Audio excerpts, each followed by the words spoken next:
fight fans from all around the world. This is your fight goddess, Chris Bowler, and I'm here in the War Room with my girl, Malissa Smith. She is a women's boxing historian, and we got the WBC Silver Champ in the house, Shadasia Green. Champ, thank you for coming into the War Room. We are so excited to have you here.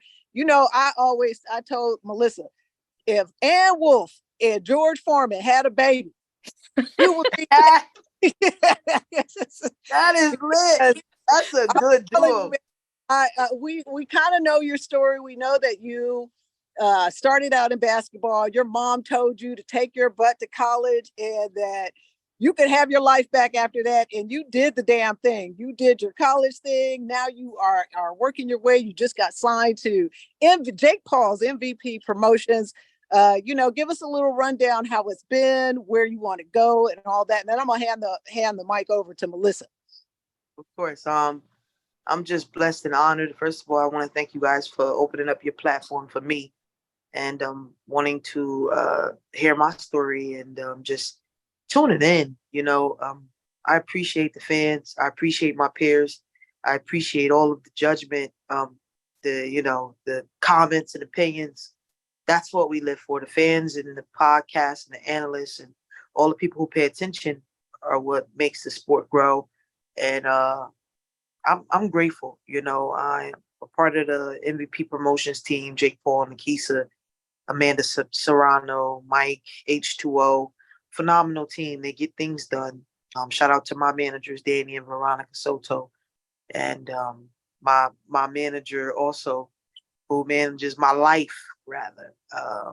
My mother, Shhay Green, and God. My mother has been a driving force in my life.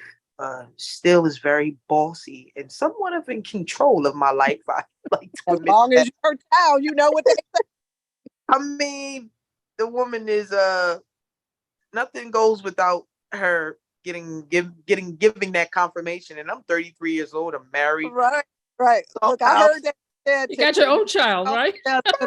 Little boxing coach and tell her to stay off the ropes.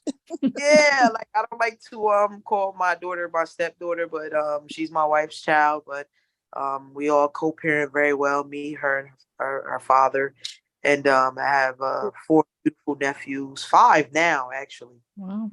Because my brothers and sisters keep having kids. So and my niece Trinity, which is my heart and soul. I have Wednesday. If you want to tune into my Instagram, we always put a little video up to show people how we are doing on Wednesday. But my life is it's taking a turn for a lot of positive attention on the main stage, and I'm grateful in so many ways. I'm grateful, all thanks to the man upstairs, and I look forward to becoming the super middleweight undisputed world champion and being pound for pound one of the best female fighters that ever laced up a pair of gloves. That was my dream then and my dream now. So I'm not the one to talk about what it is that I want to do without sacrificing and putting in the work. And I look forward to having those hard days in the gym like I do now. My trainers are very stickler. Barry Porter, terrific guest. They're no nonsense guys. They've been on this level before, especially terrific. Has trained world champions, knows what it takes, wants to fight him. Barry Porter is a genius. He's the father of Kendall Holt, who was one of the world champions out of Paterson, New Jersey. And I'm a student of the game. I'm a student in the gym. I'm around people, some of the male talent that I have around me are more talented than I am. So I always take a initiative to learn from them. They kick my butt sometimes, but they also lift me up. They love me like their little sister. And I'm just really, really appreciative, especially with all the hard work that I put in behind closed doors. Right. Without the lights, without the glamour, without the opportunities, I still kept showing up and working hard every day like I had an opportunity. And I think that is paying off. I really do. Absolutely. You made it to the Hulu Theater, baby, at Madison Square Garden. Amazing experience. And I just want to shout out Amanda Serrano, who made that happen. Who that was her card. She wanted me on her card, and she's been a powerful mentor in my life too. I'm always talking to me and keeping my head lifted. And I got this saying, WWAD, what would Amanda do? She's a one of my mentors and really powerful in the sport of boxing. And look how long it took her to really get those Right. big, huge. She paved the way for a lot of us. She's been knocking down doors and fighting underneath the radar for a long time, and now she's finally at the place where millions and millions of people know who Amanda Serrano is, and it's all a blessing. And she's a magnificent person, and I'm just appreciative of all the success that I'm having right now. So one of the positives out of your fight with Aylin Sederuz was the opportunity to now be the WBA mandatory. Have your folks begun conversations in terms of an opportunity to fight Franchon Cruz, or is there going to be something in between, or you're not sure yet where you're going to go? I'm not sure yet. From what I knew before my fight, I knew Franchon wanted to do a voluntary defense against another former world champion, which was right. I felt in my book. Her team was saying that I needed to fight someone of substance. And Aline Sederos was more than that. She was a former world champion, 2-time former world champion, and she fought like a champion. Yep. I respected her then. I respected her the night of the fight, and I still respect her with a great deal now. So when you become an undisputed world champion, you deserve the right to call at least a shot. So right. Franchon is a great champion, and I understand that she's in talks to have this particular fight. And I'll be waiting for the winner, open to, I don't know what date it is, and I don't know how these things work exactly, but I'm looking forward to fighting at least for the undisputed title, at least in the summer, at some time, and then have another fight in between just to work on things. Because I mean, this fight, you were sensational. You got the win by TKO, but you were also open. You got hit with a few shots that were meaningful. So it's what do you feel you need to take into the gym to push yourself for your next fight and the fight after that? Well, this was the second fight, but with the bigger, like the Jake Paul card was huge, humongous. Yeah. But the crowd was ways away. This fight, the crowd was right there, and it was my fight. So the intensity and being in front of a real, I'm not disrespecting my last opponent on Jake. No, absolutely. You're in the Apple now. Yeah. I'm in the Apple, and Aline is right there in front of me, a tall tower standing over me and saying, listen, whatever you got, I can take, and I'm going to bring it to you. So if I could get a fight in between, that would be amazing, of course, to keep myself going. Fights in between is perfect because that means you're in the gym, you're staying in the gym, which I do regardless. But it would give me an opportunity to work on some things. My defense, I think I'm very defensive. My defensive technical abilities are really, really top tier. But in that fight, I took a lot of risk. I threw some punches and I exchanged a lot. So we weren't able to see my defense be on 100%. With all respects to Aline, she was supposed to hit me. She had been in a war before, which could have went in either way. So I take from that fight that I've still got a lot of work to do, and I'm open to doing it. It's a matter of realizing that you have work to do and accepting it and going in and making the necessary changes. But as I look at the fight, I've probably watched the fight 300 or 400 times now. Mm-hmm. It makes sense. My wife, you got to. Yeah. And every round, I just see me leveling up and hitting her with things. And I see myself listening to my trainers. And that makes me proud that I'm listening on this level in front of my fans and very coachable and being aware of what it is that they're telling me to do and responding. So that's a really positive, that's a great thing. That is a great thing. So, now that you're boxing, you've had, as you said, 2 fights with MVP. What are you seeing as you progress in the sport? Are the challenges for women who are boxing, even at your level, or even with the kind of promotional opportunity that you have? Where do you see that the sport still needs to progress? Highlighting skill, and not just the look Mhm. of what's expected. Social media and everything else portrays this image that you have to look a certain way to be Yeah. appealing to sports fans. Tiara Yeah. Brown, a much lower weight class, and who can fight. She's great. She's phenomenal, but she Yeah, hasn't we're gotten. trying to get her on the show. Yeah, she Yeah. hasn't gotten the opportunity because there's questions about what's marketable. And one day I questioned myself, like, am I marketable? I'm a beautiful African American woman who happens to be married to a woman, but has my shoulders are a little wide, muscles, and No, they straight up discriminate against masculine women, and that's the bottom line. If you are a masculine woman in this country, I just had a woman on Instagram attack me. I don't talk to masculine women. Girl, what? Come yeah. on now. I'm a lesbian. I'm married to a woman. What the hell? But does No. that? I'm still very in touch with my feminine side. As you can see, I got going to Right. get tomorrow. Well, you're, what do we call it? Cis woman. Yeah, And like and you're lesbian. So and, what? and I come from a beautiful, like, if I sent you a picture of my mother, we always got that question, like, if we were, if we got the chinky eyes and stuff like that. I was always told that I was beautiful. So I grew up believing that. And I still believe that to this day. But I think that in boxing, what's appealing and what sells, sex is selling. But No, I got to tell you, though, I'm going to jump on you a little bit to say there's also the case where someone who openly embraces their sex yes, also gets shit on. right. Because if you look at Ebony Bridges, who is a fantastic boxer, she's a good champion. Mhm. She's a very beautiful girl for those who find that her beauty is attractive. Right. But she has done something else. She has embraced her own sense of herself and put it out there on her own terms. Yeah. And she has been squashed like a bug for it.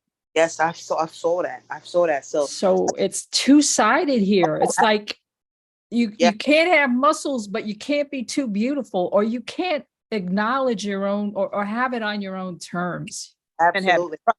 That is what's killing it. That is bad. I'm glad you said that, because it is two sides to that. But I think that's what's wrong in the sport. We don't look at guys and say, no, okay, well, he looks too pretty, or he Right. looks tough. Right. We focus on their skills. exactly. Exactly right. I'm sure there's not too many guys that are that appealing. But when they get in the ring and perform, not appealing to the audience, but when they get in the ring and perform, they blow people away. So equal opportunities from the fans. That's what's lacking. Just an equal opportunity and a chance to dictate whether somebody's marketable or not. Because I believe that I'm marketable. I'm desired. You are. Like, I'm desired in another world that I represent that I might not highlight. But if you talk to me, I'm a family woman. I'm very responsible. My intellectual capabilities are high. I'm a college graduate. I'm athletic. And I'm living life on a straight and narrow in a very rough city, staying out of trouble. Yeah. I live in Newark and Jersey City. I know. It's 6:45 and I'm getting ready to go to another class to teach kids. Right. Yeah. I'm in the house, in the bed every day by 8:00, like I'm an old lady. Yeah. Like me too. Well, I am an old lady. Well, so am I, but we won't even get there. But you raise an important point, and it's something that we've been trying to do on WAAR Room, is talk about, women's boxing from all of its dimensions as a social justice issue. And that parity is it's not only equal pay and parity on payment, it's parity on promotional opportunities. It's parity on you being able to box in a show and have you be marketed as the boxer that you are for who you are, not for some other image, whatever that is. And that's some weird little formula that's in a very small box. Like, don't be too black and don't be too pretty and don't be too this and don't be too that. What is that? Yes, that's exactly what. I'm glad you touched that. But who am I to just hope for better things? I'm a newbie coming to the Right. stage. No, but your voice matters. And when you speak out on your platform about issues like this, coming onto our show, this is a sports justice platform. So, our community, our LGBTQ community needs to hear this because we're attacked every day. I've gotten a lot. I run a lesbian fight club. I teach women how to fight, Yeah, how to box, how to kick, how to punch. And, we need your voice in this matter. So it's not that who am I? You are somebody, baby. That's I what I'm appreciate. telling you right now. And your voice matters. Yeah, I appreciate that. Thank you. That means a lot coming from you, and I'll always keep that in mind. And it's appreciated. Like, seriously. Well, Yeah. we're excited for you as a boxer. Okay, get back to skill. We're excited for you as a boxer. As Chris said right from the start, if Ann Wolfe and George Foreman had a baby, it'd be you in the ring, And Woo! and there's a lot of power to that. There's power. You bring power, but you bring skill and you bring heart, which is an important combination in the ring. And you're not afraid. I mean, yes, you took risks with Aileen Sedaruz, and she is a fierce fighter. She came to win. She did not come to that fight to lose. No, She came to win, and she hit hard, and she didn't stop until you stopped her. And that took a lot of courage to be able to see how that could happen, how you could make that stoppage. So, I mean, I respect Aline so much. She raised my game. She was the person to get me prepared and to test me, my pen, my heart, my drive. Yeah. To go to that very next level. So I did try to talk to her after the fight, but it's in a competitor's nature to not want to hear anything. I don't think that she flew all the way to New York to lose, but I was grateful. My happiest times are in the ring and right after when the job is done. I'm the happiest person. Right. There. Yeah. But then Monday I woke up. Get that purse check. I wasn't too happy Monday. I'll be honest with you. Monday, I was walking around like a 90-year-old who had hip surgery and back problems. And I was like, the hell? What did I get hit with? A fight. Yeah, she hit you hard. I mean, that was no joke.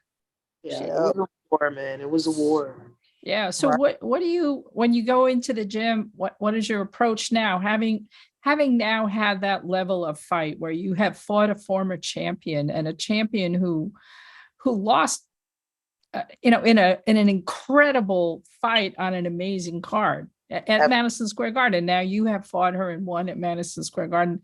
What does that give you in the ring as you come back into the gym, put a lot of ice on your aches, and then start to say, okay, we got to get back to work? What is your approach now, and how is it different than even 6 weeks ago? Well, I'm a little scarce in reference to the time off. Right.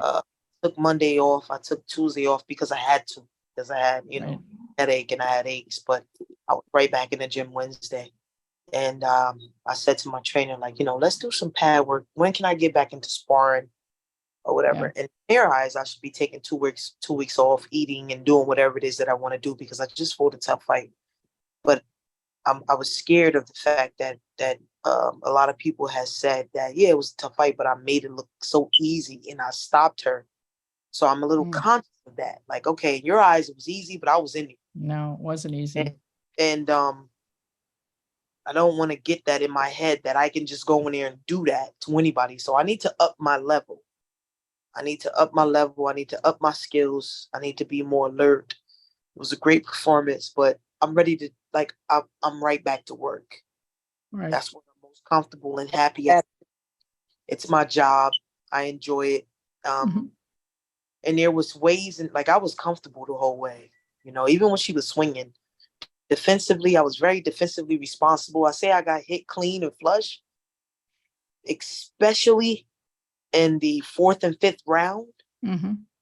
Not too much in the first, second, and third, but the fourth and fifth, I took some good shots, tested my chin a bit, but there's a lot of things that mentally that I want to up my game in, especially defensively.